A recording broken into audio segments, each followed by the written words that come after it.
Okay, hi, I'm Jessy Hodges. Hello and welcome to the podcast. I am your host, Mike Elder. Thank you so much for listening to the show. We've got an amazing episode this week. I spoke with actor Jessy Hodges. You'd recognize Jessy from shows like Barry. She was on 12 or 13 episodes of Barry. Always in Sunny in Philadelphia. Pen 15, The Goldbergs, How I Met Your Father. The list goes on and on and on. She is a wonderful actor, a very talented actor. She studied at Tisch School. I love Tisch School. I love NYU. I should move to New York. But we had a really good conversation, and I think you're going to dig it. So I don't want to waste any more time. Ladies and gentlemen, Jessy Hodges.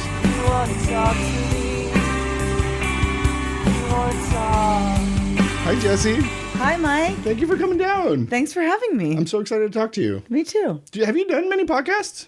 Not a bunch. Okay. A couple, but very sporadically. Okay, good. Yeah. I like having, people that aren't into this world coming on so that people can get glimpses of those people that they haven't heard from a lot. Yeah, that they're not like hearing the same story for the 10th time. Yeah, exactly. Also, I love that you dumped me off, no offense, to your management, and I was worried no, you're fine. When that happens, I get nervous.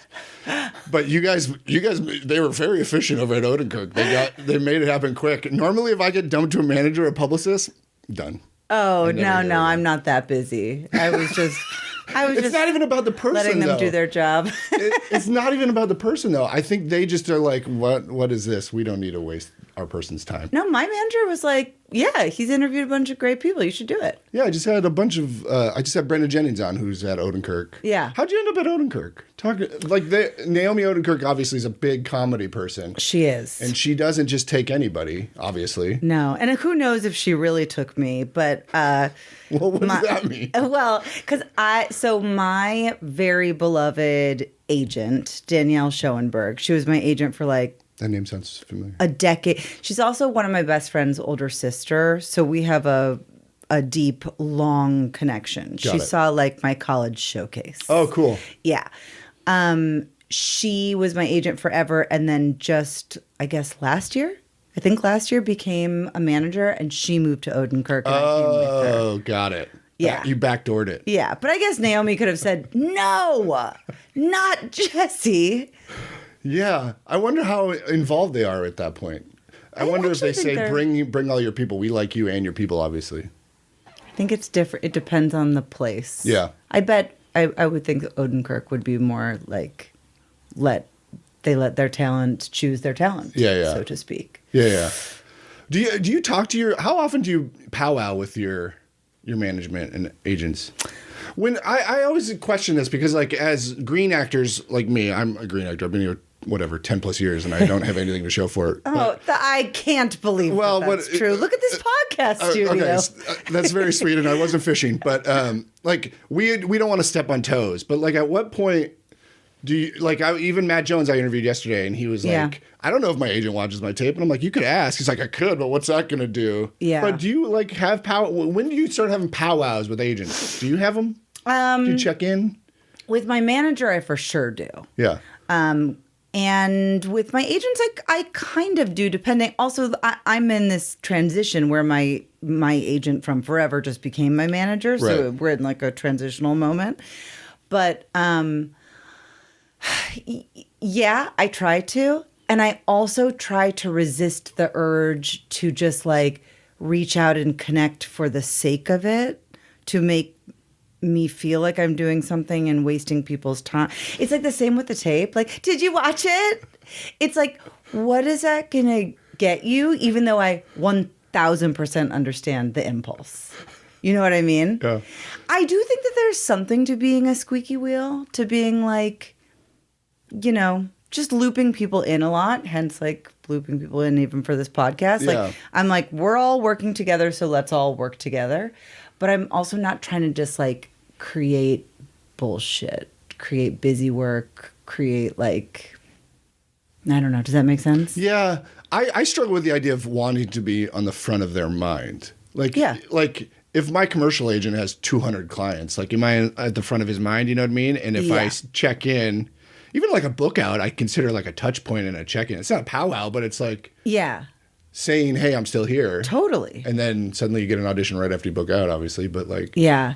I don't know. I just wrestle with how much contact you make with your reps. Yeah. Just curious if you had a I think you stay in contact, but but don't be obnoxious and don't be constantly reaching out. I think that's and also I'm like, the good work begets the good work. Like, just do a good job, and they're going to stay in contact. That's sort of... But if they're not watching the auditions... That's how true. do they know? Well, but if you're getting called back, if you're getting whatever, Sure. if there's like something... If you're putting energy out into the world and then it's being met somehow... When was the last time you got a callback? A callback? I feel like I've been on a skid.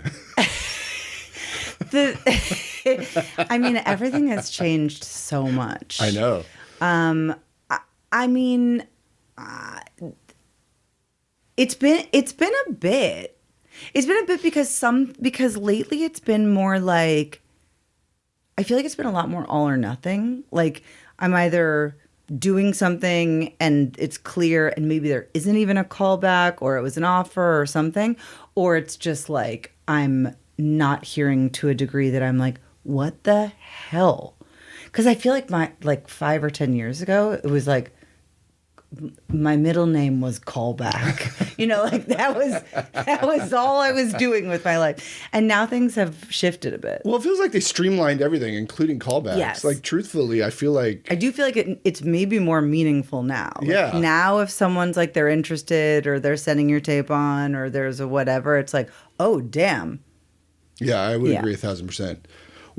How much are you auditioning right now? And what percentage of those are things you get from your reps versus like your connections from your comedy world? Yeah. Or just world, I guess. I'm auditioning some, but like less just because of the state of things. I'm also doing a lot more writing and directing and making my own stuff. So most of my time right now is spent doing that stuff. So yeah, I'm auditioning some. And then also, yeah, like I'm about to do a friend's short film that she just offered me. And I'm working on this commercial campaign. That actually was that was like a straight to a callback thing that everything just feels a little bit more like nuanced and specific these days. Yeah. It's not the whole like throw everything at the wall and see what sticks. Yeah. Do you audition a lot commercially? No. I was going to say. No. But I've, for the last I used to a while ago. And then for the last 5 years or something, I've said to my commercial agent, like, if you see something really good. Okay. If you see something with a great director or something that could be a really long-standing, lucrative thing, let me know, and maybe. Yeah. And one of those came up. Which is that campaign, yeah. Yes. And you booked it? Yeah. Nice. Yeah. You haven't shot it yet? I have. Oh, great. I've shot 4. Oh. And we'll see. That is a campaign. Good for you. Yeah. That's great. Yeah, and we'll see how much it keeps going, but it's great. Why did you shift away from commercials ever? Because the auditioning was so time consuming. That's literally what Matt Jones said yesterday. It was so time consuming and also so soul sucking. And when I was working enough that I was like, if I don't have to, this feels like a waste of time. I also did not book a lot of stuff commercially. It was like every once in a while I'd get something, but I bet Matt Jones did much better. Yeah, he had a good run. And that's what I'm like, why would you leave that bread and butter? Yeah. It's so funny because I just feel like commercial and TV are so siloed. You're either auditioning exclusively for TV or you're doing it for commercials. I see so many funny people at commercial auditions that don't get TV auditions. And I'm just like, I know. Why? It's so weird. I know. And a lot of, I feel like it goes the other way too. A lot of great TV actors who just kind of were never in that world, either because they're not interested, which fair enough. Yeah. But just because they never got in, and they're kind of like, wait, I would love to get paid a lot for one day of work or whatever. Yeah. Wait, is this campaign? Are you the spokesman? Yeah. That's amazing. I'm let's say allegedly. unclear until it comes out. I am playing a spokesperson role. Okay. But I'm not yet in like a contract with them that would be like they've bought me for the next, Right. They need to let it out and see how people respond. Exactly. It's new, so it's still like maybe. That's what we want. Yeah. I interviewed Jeremy Brandt, who's the Capital One bank guy. Yeah. He's a fascinating guy. But yeah, all those guys, they shoot for like 2 weeks a year, and then they just they roll out 30 different commercials throughout the year. Yeah. It's wild. Like Mayhem, I know, has a thing in his deal where he can only shoot like 4 days of the year or whatever. Yes. Yeah. I mean, it's an incredible job. And I just feel like if you, like, I'm working in like, I'm sort of in like pre-production on an indie feature that I'm co-directing, co-wrote, that I'm in our directorial debut, or for a feature anyway. And, I've been working on that for 4 years and have yet to be paid. I will probably make it and have yet to be paid. Maybe it will have to pay me something because of the union. But like, I'm like, this pays for that. And I'm very grateful for it. Yeah, for sure. Yeah. That's really exciting. Good for you. Thanks. You mentioned like making your own stuff, and I watched your short, Every Part of You. Oh, yeah. It's great. Thanks. I quit my job last month, and I'm on like a creative sabbatical, and I'm going to shoot my short film at the end of the month. So I just wanted to ask you, that was your first thing you directed, right? That's the first thing I directed. I did like a couple other shorts before that I was very creatively involved with. I co-wrote a short that I also starred in and produced but didn't direct called Sundowners that went to Sundance. That was really cool. And then a couple before that. But yeah, Every Part of You was the first thing I directed. Yeah, it was great. And I just wanted to ask you, as a fellow creative, like, what did you learn from that experience, or what did you take away that you'd wished you'd known going into it? Oh my God. Because like I have my own like anxieties about producing and like organizing people and stuff, but like, what did you stress out that didn't end up mattering, and things you forgot about that you ended up needing, or anything like that? Oh my God. The list. Oh, it's long. Yeah, that could be a long list. This isn't good for my anxiety. No, but also like you're going to have that list. Yeah. That's what the first time is. Sure. Like that would be the first thing. Just like embrace the fact that like it will not be perfect. There will be mistakes. And I think part of a director's job is improvising and pivoting and figuring out how to navigate when everything's not. If everything's perfect, it might as well be like AI directing which it will be, but not your short at the end of the month. I mean, God, there are so many things. Mine was very ambitious. Mine's like a period piece, and there's a movie within the movie, and that was a lot. Like I would say for your first short, try to do something manageable. Keep it simple. Yeah. And also, I think a great idea is, I think trying to do something interesting is valuable. And I don't want to just see like someone sitting on a couch in a room having a banal conversation, right. So I think it's worthy to like take a big swing, but also if you can kind of do that while knowing the limitations of your budget and your space and whatever, that's ideal. Yeah. There's just so many moving parts. It's like so funny, like when you finally like write it down in a sheet and like try to get all your shots, you're just like, this, it's amazing anything gets made. It's incredible. There are so many moving parts. Yeah, like production design is like so clutch. And there was more I wish that I had done in that department. Yeah. Mm-hmm. That's always tricky for me because Like, I literally put a plant over there before you came, and then I took it out. I was like trying to figure out exactly. Because you see all these other podcasts, and they have so much interesting shit behind them. And I'm like, I got a tiny room. What can I actually put in here and make it nice? But to me, something simple is better than overcrowded almost, honestly. Like, you're the focus. I don't want to pull focus from you is what I ended up thinking. So the plant's no longer there. But yeah. That plant would have really. The other thing is like lighting to me is like, I don't know how gaffers do it. Like, lighting is wild to me. Lighting is wild. I can't begin to know about that. I know what I want. There are some things in this life that I'm like, I'm not going to learn that. Yes. But that is so funny. That's not something I want to learn. I don't have space for it. I said to my husband recently, I was like, I'm never going to know about the pool. I'm never going to know how the pool works. Yes, we have a swimming pool. I'm like, stop trying to explain the pump to me. I'm not going to know. I'm smart enough. I could know. I don't want to. I don't have space for it. Yeah. I don't want to know about the pool. Yeah. You know? That's such a random thing.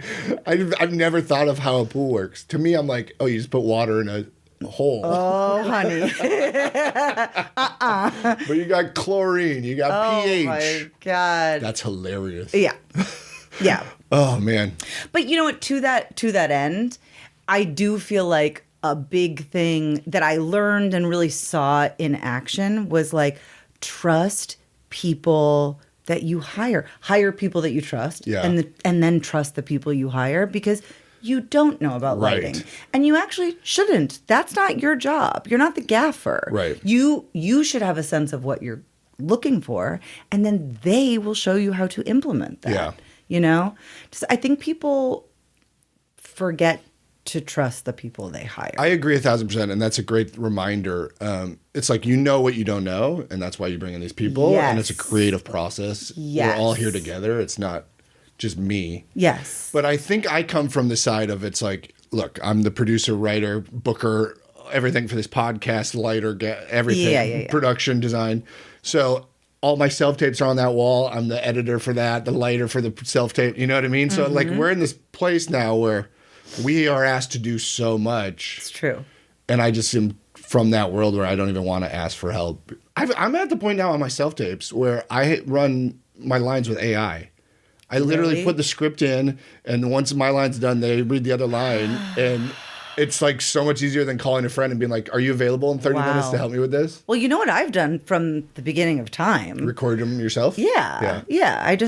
It's just me and me. But the problem is the timing, right? Because the timing might be different. Well, so this just responds right when you're done, which is beautiful. I mean, that's smart. I'm not going to do that because I cannot embrace this technology, but it is really smart.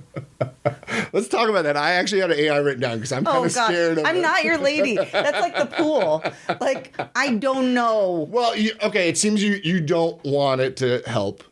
And you're scared of it. Well, I'm stuck between this, like, it's going to take all our jobs and we're all doomed, versus let's use it to, like, I see both sides and I'm like scared and anxious. I feel like the guys who make Script Notes, you know that podcast? Mm-hmm. I love the Script Notes podcast. I haven't listened to it in a while, actually. And I feel like whenever they talk about it, they say something that I'm just going to cop right now, which is like, if AI is doing something that is not directly taking a person's job, fine. If you're like using it in editing to smooth over something that would have just been the editor doing it anyway, fine. As long as there's still an editor and an editor's assistant and whatever else. As long as it's not taking someone's job. But once it's taking someone's job, I'm not into it. Yeah. Yeah. Why are we here? Oh, God. You know what I mean? I just feel like anyone who's into it, I'm like, okay, so follow-up question. Why are we here? Are you talking broadly? Why is anyone on Earth? Yeah. Oh, boy. If our jobs are going to be taken away by technology, then what are we supposed to be doing? And what's the purpose? I mean, the obvious answer is human connection. Yeah, I know. Oh, it sounds like I'm making an argument that like everyone is here to work. Actually, it does kind of. It's like a little capitalist. But I don't think so. I think it's like I think we are here to work, but not in a capitalist way, in like a purposeful. Have you ever seen, what is, fuck, I'm going to blank on it. Timothy Chalamet. I don't know if you've heard of him. He grew up in an artist-subsidized housing. Oh, you know him as Timmy. Sorry. No. No. He grew up in an artist-subsidized housing in New York. Yes, right? I actually knew that. And that's a huge building where it's like, it's really cheap based on your income and it's only artists, or it's 95% artists. To me, it's like, when we don't have jobs, maybe we can make more art. If we get some sort of UBI or something like that, you know what I mean? If we're just like somehow funded by the government or... Well, I think they're going to have... Okay, this is not what my podcast is about. But if we get a universal basic income, which it seems like we have to at some point. That does change. And then we're going to make art, we're going to woodwork, we're going to draw, we're going to... And granted, AI is going to do it better, but... I mean, we're going to do that? I guess so. But then, like, for example, like, okay, if you have a robot in your house or AI and they're doing all your cooking and cleaning. Oh, that'd be great. I don't know. I think humans are meant to cook. Okay. That's the grand scheme. I think that there's... I'm just like, where do we lose all humanity? Then it becomes like full like leisure all the time. I don't think that would be as like as euphoric or like as happiness inducing as we might imagine. I think you're talking to the wrong person because I literally just quit my job to do a creative sabbatical, and I feel like my life is great right now. You're working. Am I? That is just a different kind. But I'm not getting paid, so I'm volunteering, if anything. I mean, honey, preach. It is interesting. Like I said, I do go back and forth with it, and as long as it's not taking a job and it's making my life easier, like yeah, I support that. But I do worry when it's going to start taking acting jobs specifically and writing jobs, and it's not great. Yeah, I deeply worry about that too. And I just have to believe in a world where that's not going to happen. But if my software is not taking a job running lines with you in your audition, are you going to embrace it? If your software is not taking a... Right, exactly. Are you going to try it? It's great. Exactly. Well, okay, so that's a great example. That is not an issue, although you could argue maybe I would be paying an assistant or something. But you would pay an assistant to help with an audition? Yes. You have? You do regularly? No, I don't. But my partner and I are. We're constantly on the brink of getting an assistant. No, for auditions? No, for life. Oh, for life. Right. But that would be running lines. Are you kidding me? Interesting. And taping. Do Hollywood assistants run lines? Yes. Oh, I didn't know that. Oh my God. Any set you're on, the lead is there with their assistant running lines. It's like a huge part of the job. I had no idea. Running lines, getting coffee, getting dry cleaning. Well, that stuff makes sense. But running lines is running wild. lines. Seriously. Huh. Okay. I've seen it a lot. Well, hire an assistant and screw AI. I will. I'll report back. Do you ever pay for auditions, like coaching or anything like that? No. Or filming self-tapes, like a self-tape studio or anything? No. I think maybe I had to do that like one time when I was living in Atlanta and I just needed the space. But like I have enough of an acting community that I feel like people are just doing that for each other all the time. But oh, I see. Yeah. I was going to say, because for me, it's hard without like direction. So that's, if I get like a good theatrical audition, I'm like, I need somebody to tell me what to do. Yeah. I have that in friends and people that I trust where I'm like, I would trust you over most acting coaches. Yeah. There's a certain level of acting coach that I would, of course, trust, but yeah. Some would argue your friends are taking jobs from acting coaches. Well, That's okay. As long as it's a human taking a job. Yeah. Oh, yeah. What is your thoughts on self-tapes? How have you been doing with those, post-pandemic, post-strike? Okay, so I'm married to an actor. Mm-hmm. So we're very lucky in that way. Like we can just do tapes with each other. Yeah, and that's what Matt Jones literally said too. Yeah. I mean But he said it's also stressful because it adds a little bit of chaos to it at times. Totally.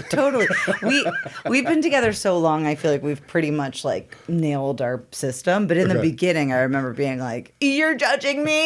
It's bad, right? It's bad, and you think it's bad, and you're acting like it's not bad. Don't say it like that." But I think, what was I saying? You have a system now with your husband. Yeah. So that's really good. And, but about self-taping in general. I have all these like great friends who are great actors and who also direct and people who write and who I really trust. So because I have those resources, I like it a lot. Oh. However, yeah, and I feel like I like having control over the process. I really like being like, I didn't get that exactly the way I wanted to, or like taping it and then being like, the angle's weird. You can't control all that shit when you're in an audition. That being said, especially Zoom. Zoom audition is the lowest on the list. I would say first is to go in. Second is to tape, then the Zoom audition. I just find that really, really difficult. But what the end of that thought is that like as much as I actually do like taping, I miss going into rooms so much, and I miss seeing people so much.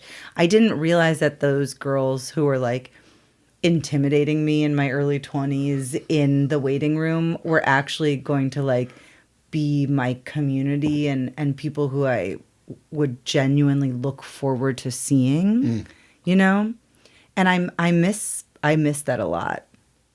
Yeah, that's the connection we are here for. That's the connection we are here for. We're not here to stand by a wall and criticize ourselves and say our lips look weird or whatever. Exactly, and look at ourselves. Yeah, yes, 1,000%. Have you booked much off of self-tapes? Yeah. Oh. Yeah. I mean, not like a ton, but several things. That's great. Yeah. Yeah. I wrestle with it because I love going in person, obviously. Yeah. But like I said, I just like a direction.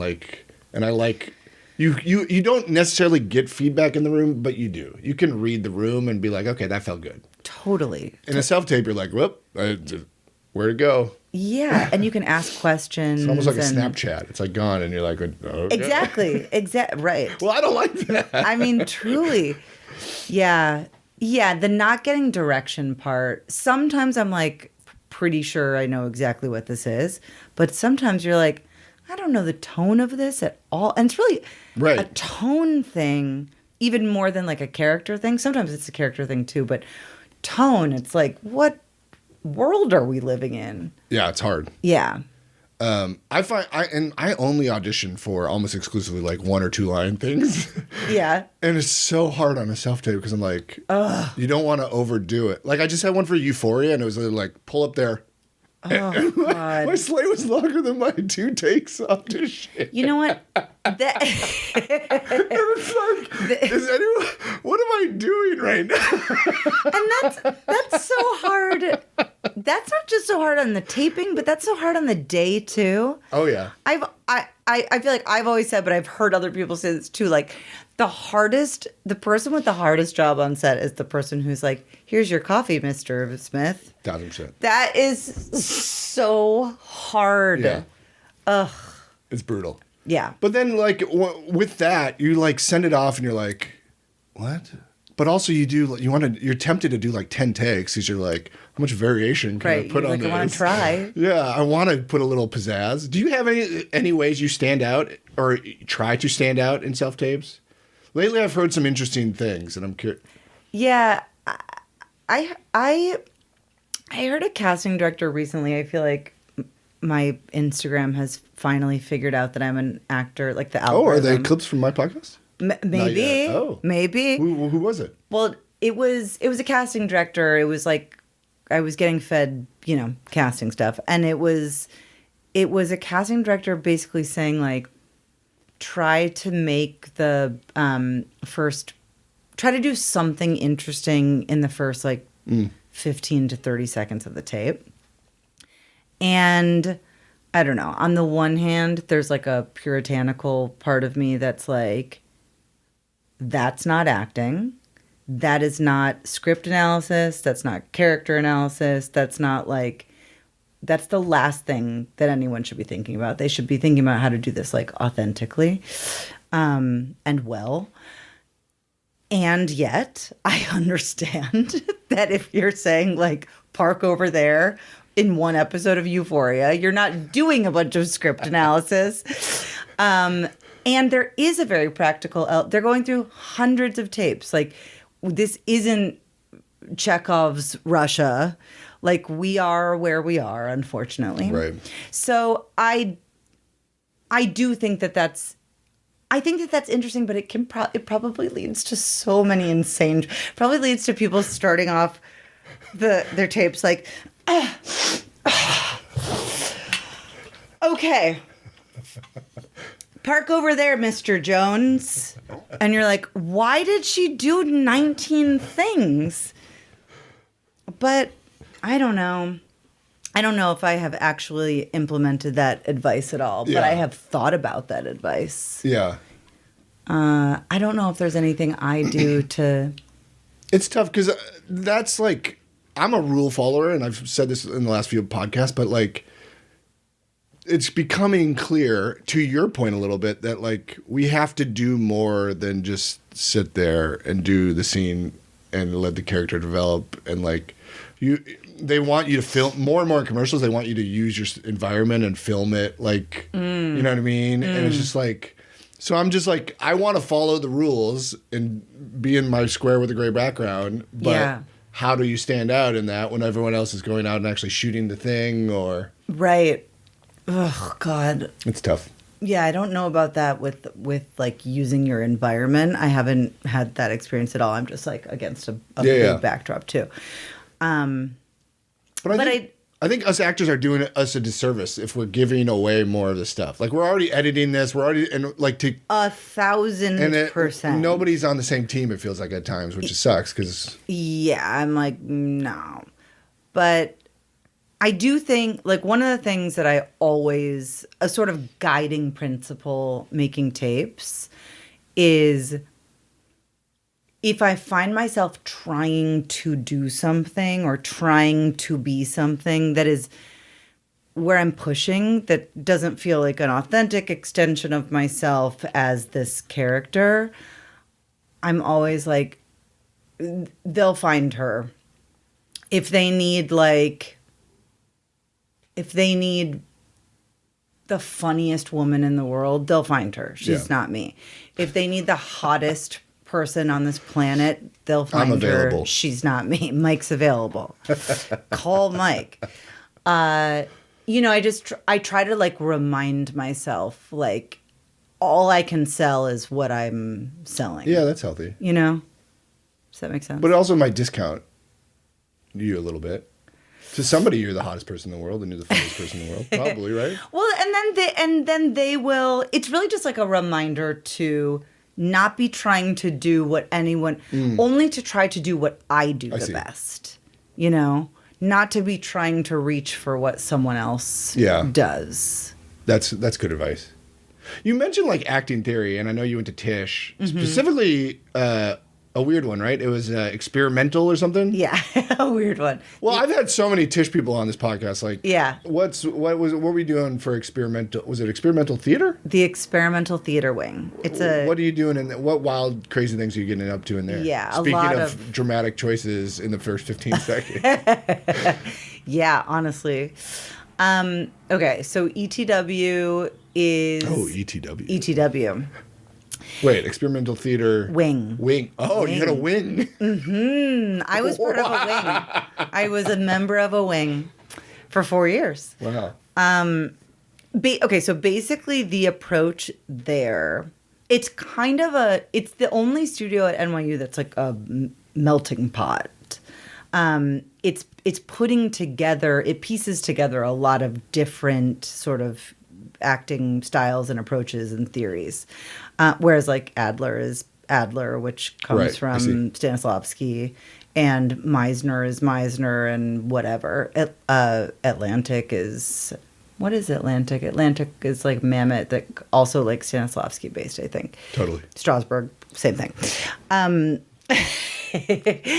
But at ETW, there is a big emphasis, especially in like your first year or two, of physical theater training, which at ETW it comes from Grotowski, which is this like Polish experimental theater maker from like, I don't know, the 19th century or so. I don't know when he was working, maybe early 20th.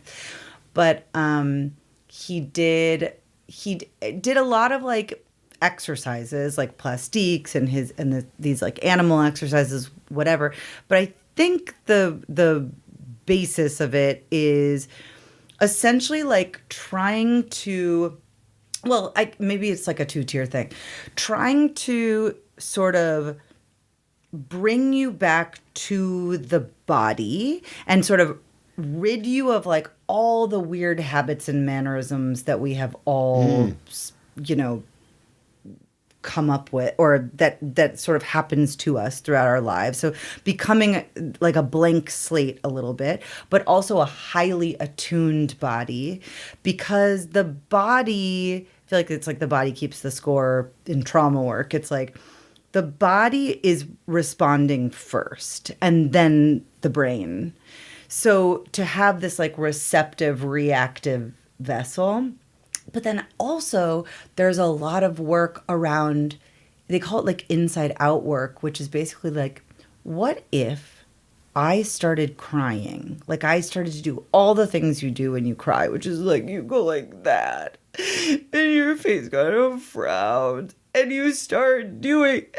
And what if that was the way in to actually feeling sadness, to reminding your body of how that feels, which is sort of very antithetical to like all the kind of sense memory from within into out work. It's this out to in work. Got it. Yeah. So you did 4 years of that.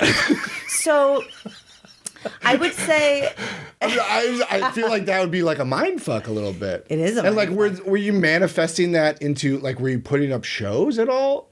Or was it just strictly like, so the first, you'd be in a black box with your group doing this cry exercise? The first year is like basically rolling around on the floor. They hardly let you speak. It sounds great, honestly. Yes. I kind of wish I would. Honestly, it was incredible. In the moment, it was like, what am I doing with my life? At Stella Adler, they're already reading Shakespeare sonnets. Like, this is so pointless. Now I am so deeply grateful for it. I think it was the most incredible training. And yeah, so the first year was like a lot of nothing, or like wild scene study, where basically the whole point was like, learn the lines like by rote. Do not put any thoughts or feelings or expectations onto the lines. Learn them like they're A, B, C, D, E, F, G, H, J, whatever. And then like exploring the space and your relationship to one another through like these physical improvisational exercises. Basically just like people doing Fool for Love, and one person is lying face down naked and someone else is like drawing on the walls, but they're saying the dialogue from Fool for Love. And that was our scene study first year. Wild. Yeah, it was really wild. And then it all came out of like the 70s. That's where this stuff like La Mama and Wooster Group, all this experimental theater in the 70s like was all, I think, sort of coalesced to form ETW in New York City. Got it. Take all this with a grain of salt. I'm like doing my best. And then the next couple of years, we actually had like a Meisner class, and we had more traditional scene study classes. We had a lot of Meisner, actually, a lot of repetition. And then also, the reason so many working artists have come out of that studio in particular is because there was a huge emphasis on what we called like self-scripting, which is making your own work.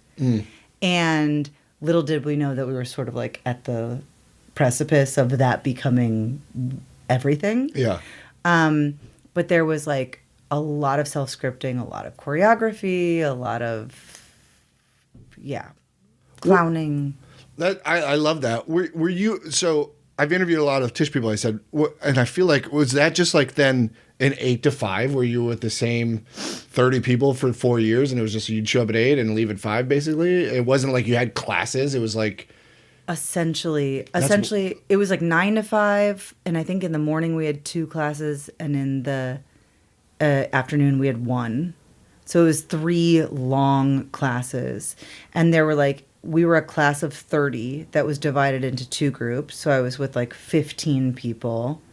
And those sort of like mix and match and change over the years. But like, yeah, basically. Wow, that's wild. Yeah. Such a different experience than I had. I went to a big university where it was like 500 people in a lecture hall for chemistry 101 or whatever. And I didn't know anybody. And it's just so weird. Well, the crazy thing was like, we also had that too on like Tuesdays and Thursdays. Oh, you did do that stuff Yeah, we too. would then be like, yeah.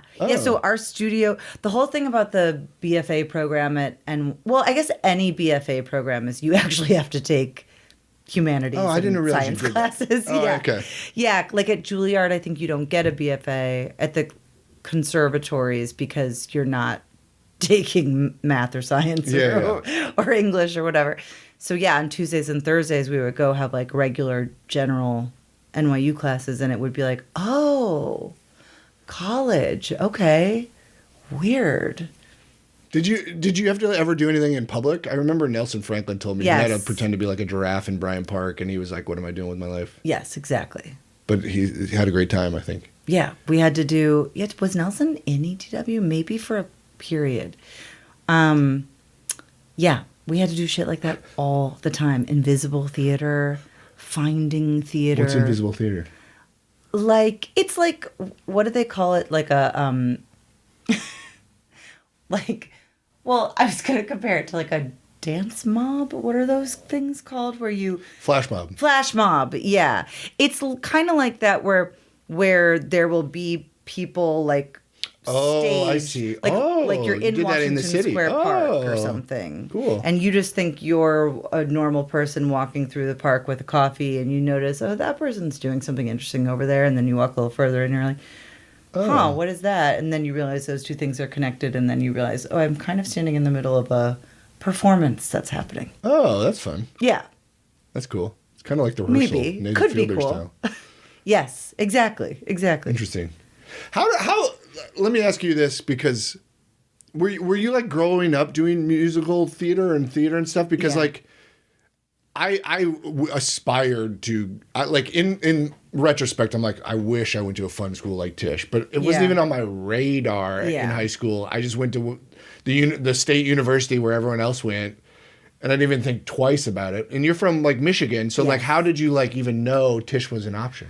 Yeah, that's a good question.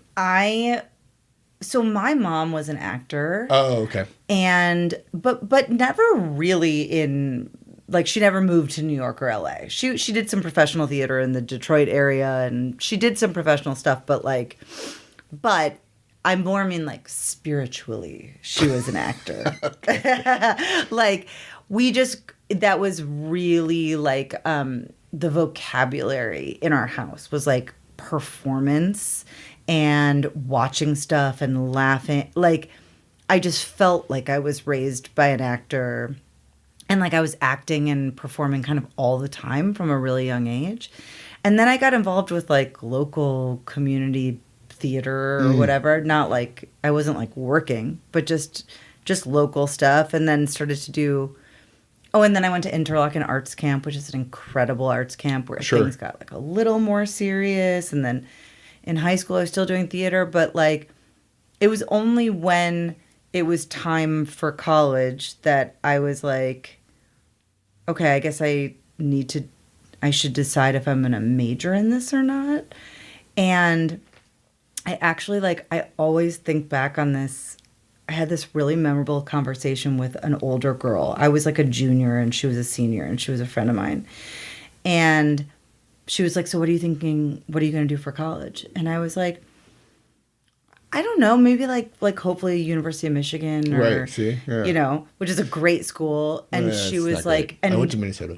Michigan sucks. Oh, sorry. Right. Yeah. No, Minnesota sucks. You got me. As though I cared. Sorry to derail you. No. Yeah, she was like, so are you going to audition for theater? And I was like, no, I don't. I think I'm going to do like psychology or like whatever I was thinking at the time. And she looked at me like, she gave me this look like, what? Why? Like, you should be doing theater. And it was like such a memorable look that I think that's why I think I was like, oh, I should be doing theater. Yeah, she's right. Wow. Why was she?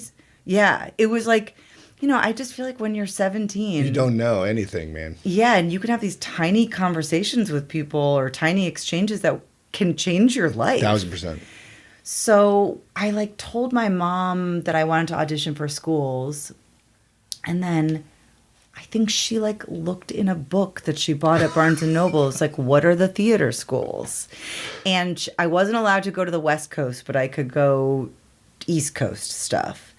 And when it came... Wait, why couldn't you go to the West Coast? Because it was too far. Oh, got it. It's Michigan. Like, New York is like an hour-long flight. Yeah.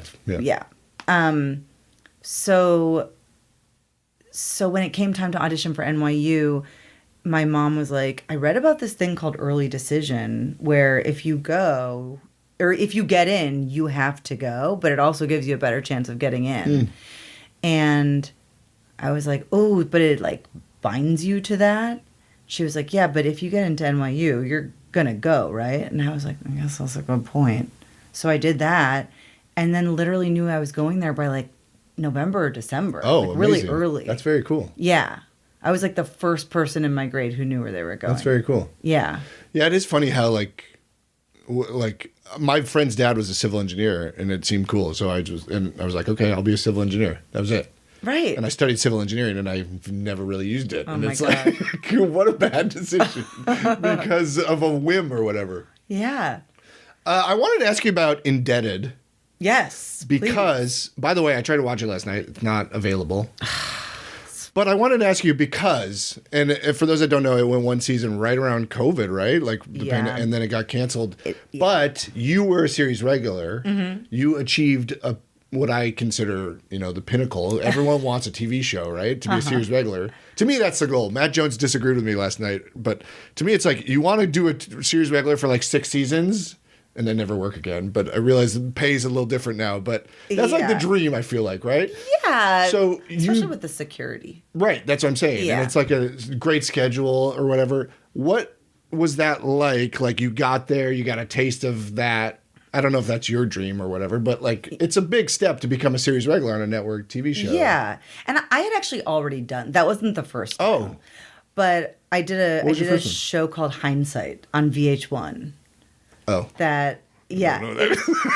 Actually a great show. Also VH1, great reference. Yeah. It was, all of these networks had like a moment in time. They were like, oh, we're going to make legit shows. Yeah. And I think this is kind of like the only one that VH1 made, but it was actually a great show. How many episodes did you do?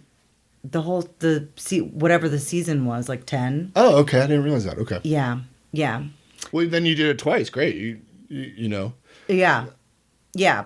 I've done some pilots and stuff too, but yeah, 2, I guess, seasons where I'm like working as a series regular. But it was interesting on Indebted because that was the first time I'd done it on a multicam. And you think like, oh, people are like, oh my God, the hours are incredible. That's what I just said. Yeah. Right. They're not? Oh.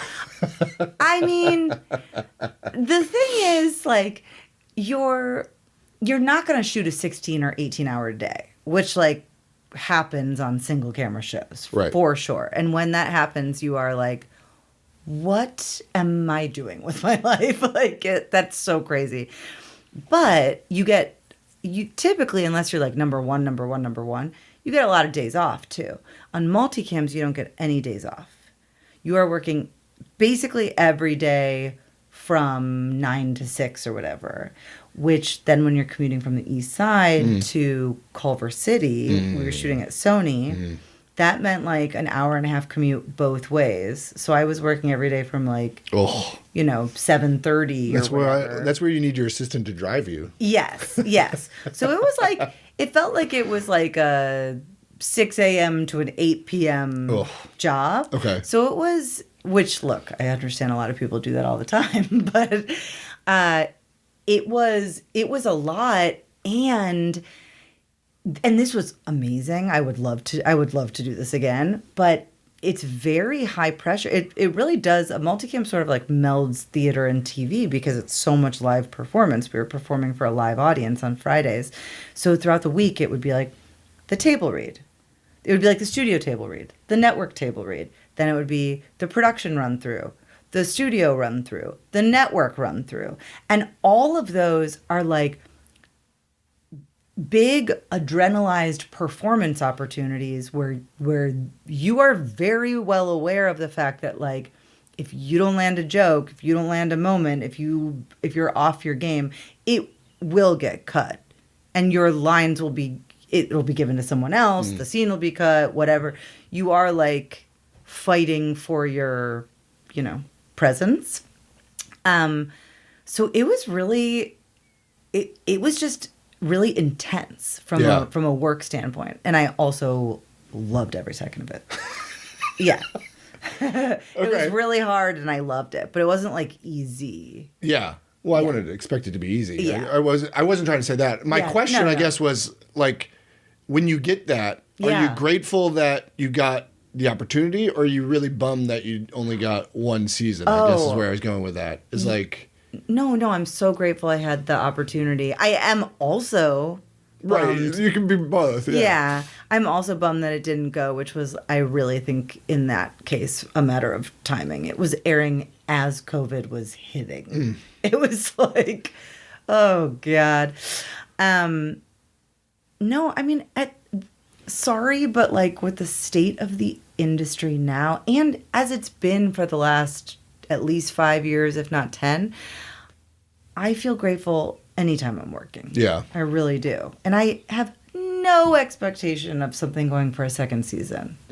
Never. That's a bummer.